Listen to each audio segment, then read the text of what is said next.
Oh, this is interesting, chat. I'll watch this for a minute. The idea in the beginning was original, unique, intelligent, simple. I'm going to try it because I always wonder what happened to Epic. Guys, I actually always wonder what happened to Epic Mealtime. I genuinely don't. To the YouTube platform. Oh, that's what happened. 44 months smile. To create the most ridiculous, massive, unhealthy meals out of foods that were already ridiculously unhealthy. No vegetables. Anything that could be considered a vegetable, I don't want it on the burger. Fast food lasagna, Turbacon Epic Thanksgiving, and Maximum Mac and Cheese all gained well over 10 million views, helping them to maintain their position as one of the top 10 most subscribed channels for a whole year. That's actually insane, though. 2012. However, a quick skim over Epic Mealtime these days reveals that the channel has unfortunately been unable to retain their viewership over an extended period. That's unlucky.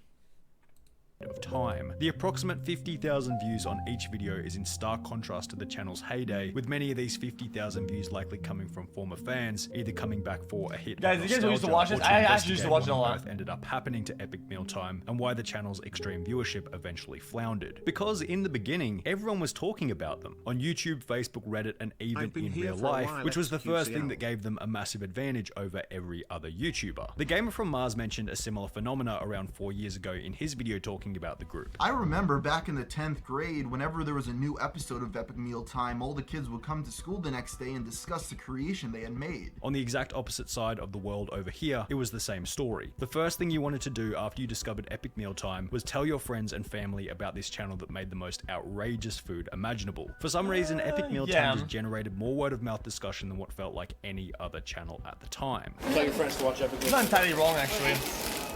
And obviously, as their food challenges got crazier and crazier, discussion surrounding the Epic Mealtime channel got crazier and crazier. In the process, the channel would implement a unique, recognizable style to the videos, where Harley Morenstein, the creator and host of the channel, would take on an overly serious, borderline rude persona. 15 Baconators. What? 15 Baconators. Alongside recurring characters such as Muscles Glasses, whose whole shtick was basically just to stand there looking tough. Additionally, to add extra fuel to the fire, each episode would feature a high quantity of Jack Daniels and bacon strips, which, similar to Russians as mentioned in the previous video, were just a weird, unrelated, random pop culture trend or meme back in 2011. Tyler, bacon. You love bacon. Why'd you love bacon? I don't know. Bacon is the greatest thing ever. The video format was also set up in a way that naturally lent towards success, in that there was always some reason to watch each and every video until the very end. You wanted to see what the calorie counter would get up to at the end of the video. You wanted to see what the final food creation would look like at the end of the video, and you wanted to see the interesting ways in which they would eat the food at the end of the video. Channels weren't as sophisticated back then to the point that they'd try and deliberately get you to watch until the end of the video as is common these days, so when the format naturally forced you to watch the whole thing, it was an unbelievable advantage. With way above average levels of word of mouth, unique recognizable branding done alongside an entertaining video style, I missed you so much, Mr. Cow. An unbelievably perfect format that forced you to watch each and every episode until completion, very few competitors stood a chance against Epic Mealtime. After only 9 months on YouTube, their channel achieved 1 million subscribers faster than any other YouTuber up until that point, and only a year after that, Epic Mealtime was up there with the other founding fathers of YouTube, such as FPS Russia and Shane Dawson, which then opened up the opportunity for an Epic Mealtime mobile game and a spin-off TV show called Epic Chef. With a presence held in every corner of popular culture, Epic Mealtime was on top of the world. However, with so much success gained in such a short period of time across a friendship group of up to 10 different people, disputes and arguments between the crew began to unravel the channel's unbelievable success.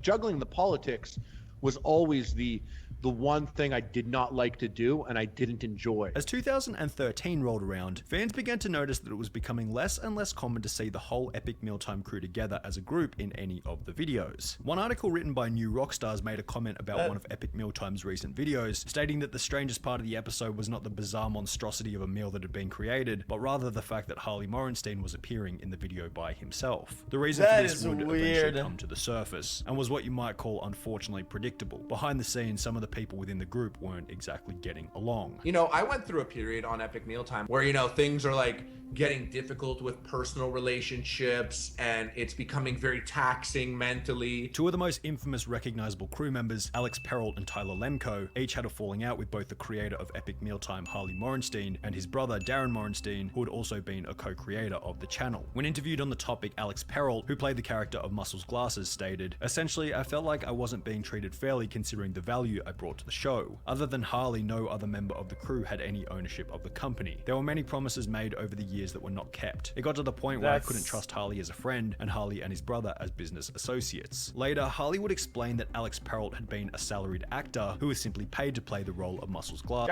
Guys, this is a tough situation where it's kind of hard to quantify the value of somebody, to an asset, to the channel or to the whatever, right? Where how much you pay them, how much are they worth? You don't even know if he doesn't show up and he's not there for a long time, how much is the channel gonna suffer, right? And that would be his value. But how do you know until you get there? You don't. So how do you put a value on that? It's kind of hard. It's gonna. You got paid to eat bacon, and that's why I had a big issue with like the falling out, because I was like, dude, man, one day a month we film you in like 4 different bacon strip shirts to make it look like 4 different episodes, and then you're gone for a month and you get a salary. But with Muscles Glasses being such an integral part of the show, perhaps Alex felt entitled and was possibly even promised a piece of the business, or simply more money for his involvement, a promise that, as mentioned in the previously discussed interview, may have never been delivered on. From Harley's perspective, he's Guys, this is what this is like impossible to sustain. Guys, put yourself in their shoes. You know the value of the dude, right? And then the main creators, which are almost as similar as you are, right? Are going full time, full whatever, and you have to kind of like get a side hustle, like either you continue going to school or to get a job. It just feels weird, isn't it? It's kind of odd. You're all in the same boat, but they go all in, and you're out there having to get a side gig and shit like that with uncertainty of your future. It's kind of weird. Stated that toward the end of their relationship, Muscles Glasses became somewhat unimportant for the show to continue, yet he expected to be paid even more than Harley himself. It was like 6 months of a back and forth of essentially asking to get paid more than myself and anyone else got or anything like that. And after 6 months of like discussing it, I was kind of like, at one day I woke up and I was like, yo, you haven't been on for 6 months and the show's still going on, so I'm not so worried about your leverage because we're still existing. I was like, bro, let's not beat around the bush.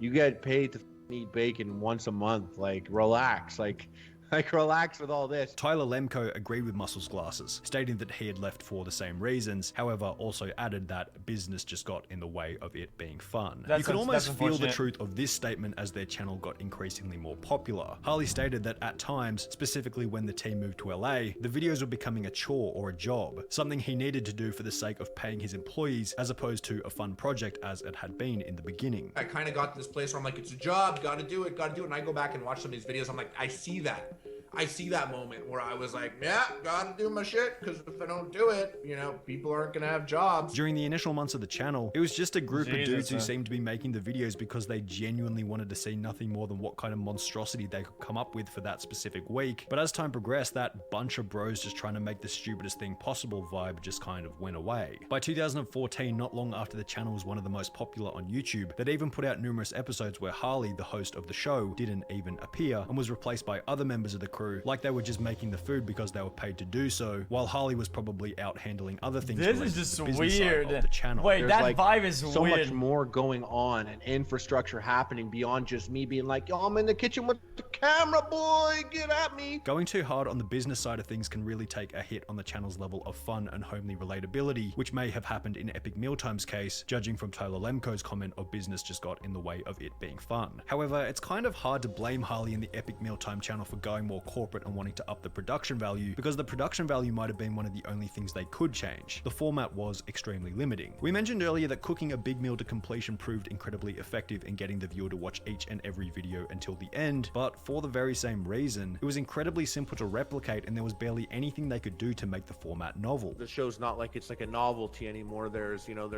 many channels that do the exact same thing essentially. Yo, Lyric, you done? You done? Is he live? Is he live? This absolute cocklord. Holy shit. Holy fuck. I'm getting so tired of this shit.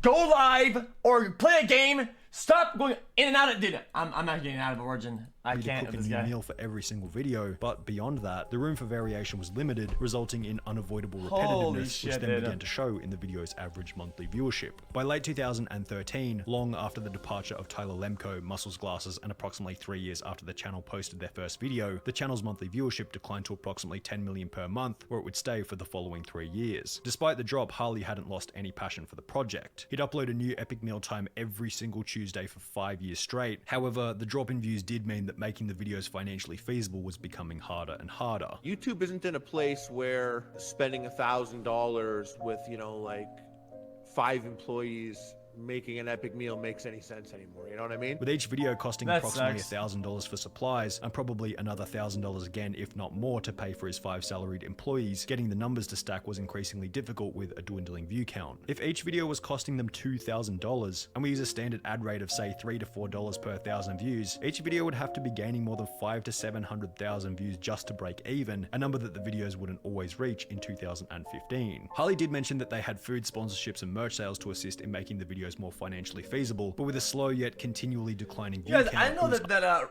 he was that razor sharp. Unknown as to how long the videos would be feasible for. However, there were additional things that were also going negatively against Epic Meal Time. The insane word of mouth that they'd experienced in the beginning had dried up substantially as everyone knew about the project. It wasn't cool to talk about it on the schoolyard anymore. The weird popular culture obsession with bacon had well and truly passed, yet was still a staple of their brand. Guys, as soon as I stopped watching the videos, I never even tried or went back. I don't think this is one of those things where whenever you stop watching, it's not like, oh, I watch like less videos. It's like from 100 to fucking 0.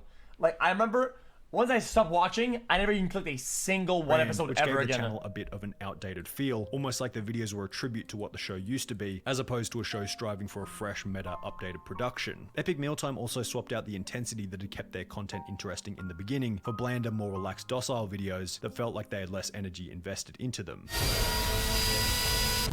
Big Wally, Big Wally.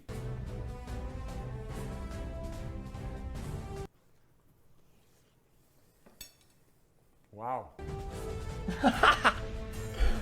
Wow. So sweet.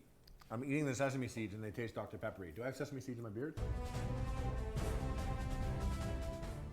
All of this in combination with the fact that it was really just the same video being made over and over again with different foods, dropped the viewership to approximately 2 to 4 million views a month throughout 2017, and with a continually dropping view count and the channel approaching 10 years of age, Harley began to think about ending the show. Yeah, he's nitpicking a little bit, but it is what it is. There is a rumor pretty confirmed that you're shutting down Epic Mealtime on in October of 2019.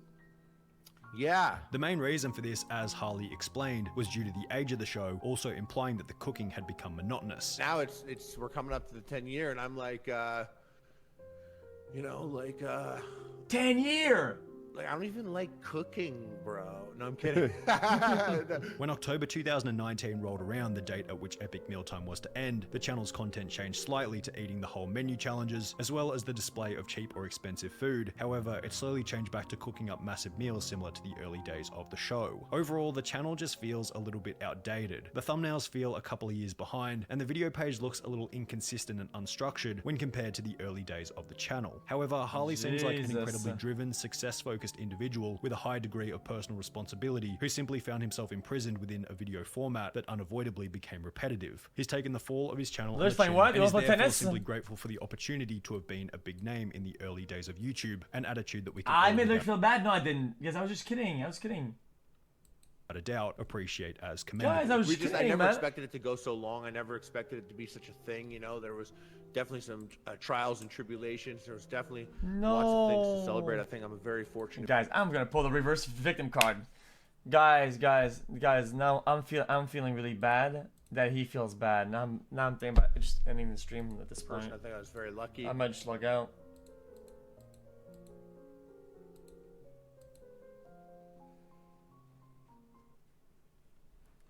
Jesus, man. Now it's kind of cooked up.